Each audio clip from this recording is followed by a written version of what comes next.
Bien-aimés dans le Seigneur, Shalom. Nous sommes dans la joie de nous retrouver ce mercredi 11 août 2021 et nous vous saluons au nom de notre Seigneur et Sauveur Jésus-Christ. Nous allons lire un texte dans le livre des psaumes, psaume 56, et nous lirons du verset 3 au verset 5.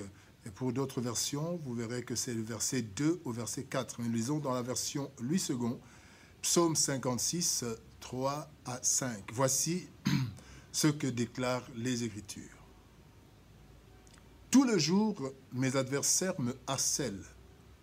Ils sont nombreux, ils me font la guerre comme des hautains.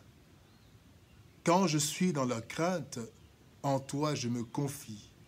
Je me glorifie en Dieu, en sa parole. Je me confie en Dieu, je ne crains rien. Que peuvent me faire des hommes? Dans l'adversité, tel est le thème de notre méditation de ce mercredi 11 août 2021. Dans l'adversité. Un adversaire est une personne qui s'oppose à une autre dans une lutte, soit dans une compétition ou dans un procès. Dans un monde où la concurrence existe presque partout, chacun de nous a des adversaires déclarés ou non, connus ou inconnus. L'adversité peut amener au découragement ou alors à l'émulation. Dans le texte du jour, David crie vers l'Éternel face au grand nombre d'adversaires qui le harcèlent chaque jour. Et cela produit parfois la peur. Nous aussi, nous pouvons avoir des périodes où nous sommes harcelés de toutes parts. Peut-être même que certains vivent déjà, sont en pleine période d'adversité.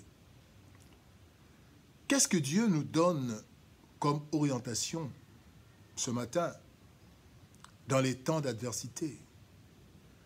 Voyons cela à travers l'attitude du roi David, homme selon le cœur de Dieu. La première chose que nous voyons dans la vie de David par rapport à cette situation d'adversité et ce que nous devons faire, c'est se confier en Dieu.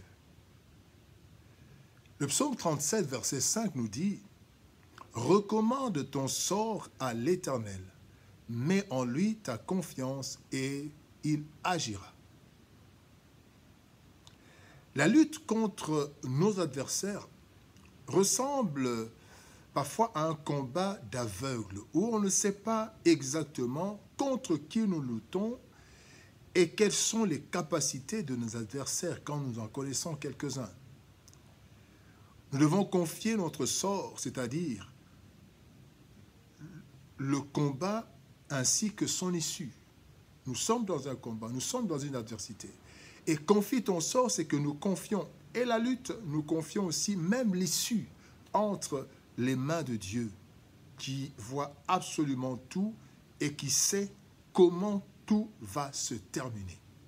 Comme je l'ai dit tout à l'heure, il y a parfois le découragement, mais aussi l'émulation. Donc, c'est Dieu qui connaît notre sort et nous devons lui recommander ce sort et mettre en lui sa confiance. Lorsque nous comptons sur Dieu, reconnaissant nos limites, Dieu agit en notre faveur par des méthodes, des moyens inimaginables. Il l'a fait avec Israël lorsque parfois ses adversaires s'anéantissaient entre eux. Quand vous lisez dans Juge chapitre 7, versets 13 à 22, là vous verrez l'histoire de Gédéon où Gédéon, à un certain moment, n'a pas livré combat, mais le Seigneur a fait que les adversaires d'Israël se sont entretués. Ils se sont entretués et Josué a eu gain de cause, a eu la victoire. Deuxième chose, c'est que nous devons nous glorifier en la parole de Dieu. Se glorifier en la parole de Dieu. Qu'est-ce que c'est? Le psaume 119, verset 105 nous dit « Ta parole est une lampe à mes pieds et une lumière sur mon sentier. » Notre force, nous la trouvons aussi dans la parole de Dieu. Elle nous fortifie dans l'adversité, mais également nous oriente, car face à l'adversaire, parfois, il est question de savoir ce qu'il faut exactement faire. Le Seigneur nous éclaire par sa parole afin de résister face à l'adversaire, mais aussi afin de vaincre. C'est la parole de Dieu, bien-aimé, qui a révélé à Daniel que le temps de captivité d'Israël à Babylone arrivait à sa fin, ce qui lui permit d'entrer en prière pour le salut d'Israël. Nous lisons cela dans Daniel chapitre 9, verset 2. Il est dit, « La première année de son règne, moi, Daniel, je vis par les livres qui devaient s'écouler 70 ans pour les ruines de Jérusalem, d'après le nombre des années dont l'Éternel avait parlé où à Jérémie, le prophète. » Donc, il a lu les écrits de Jérémie et il s'est rendu compte que Dieu avait prévu 70 années de captivité. La parole de Dieu, confions dans la parole de Dieu, elle nous donnera des pistes, des orientations dans l'adversité. Troisièmement, nous allons savoir que les hommes ne peuvent rien contre nous. Les hommes ne peuvent rien contre moi. Ça, c'est une chose que nous devons absolument savoir en tant qu'enfants de Dieu, serviteurs, servantes de Dieu. Le psaume 27, verset 1er, dit ceci. « L'Éternel est ma lumière et mon salut. De qui aurais-je crainte? L'Éternel est le soutien de ma vie. De qui aurais-je peur? » Bien-aimés dans le Seigneur, quelle que soit l'adversité, nous devons savoir que rien ni personne ne peut nous abattre tant que le Seigneur nous garde. L'Éternel est notre lumière. Il nous éclaire. Il nous éclairera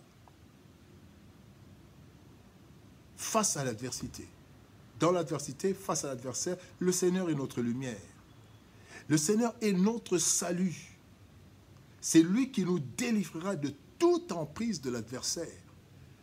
Et le Seigneur est notre soutien, le soutien de notre vie, qui nous conduira à bon port jusqu'à ce que nous puissions saisir ce qu'il a prévu pour nous, malgré les adversités.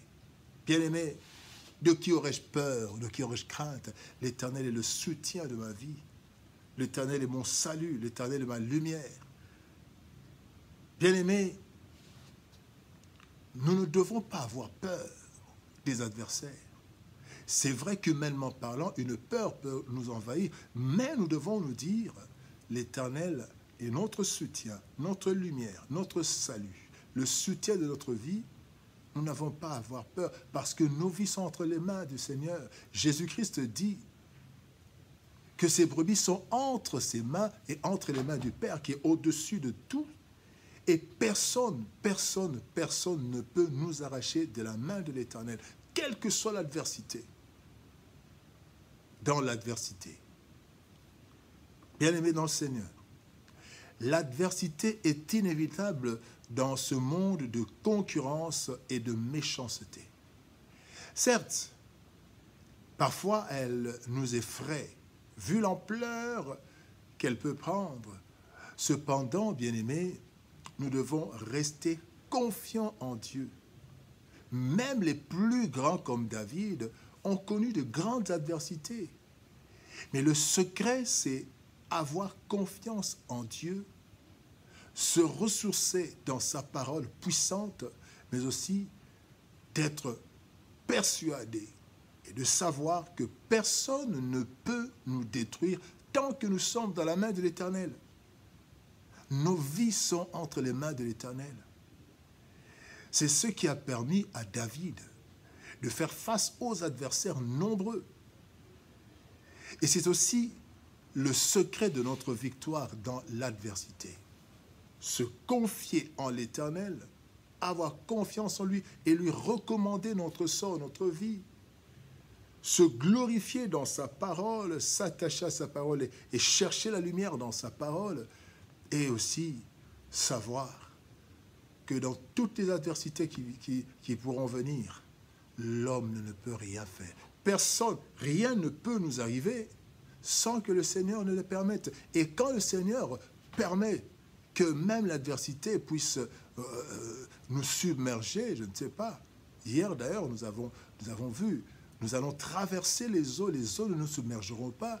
Nous allons traverser le feu ne nous brûlera pas. Pourquoi? Parce que Dieu est avec nous. Bien-aimés dans le Seigneur, dans l'adversité, faisons confiance à l'Éternel, à sa parole, et sachons que nos vies sont entre ses mains et que personne ne peut nous détruire. Que Dieu nous bénisse. Shalom, au revoir et à demain.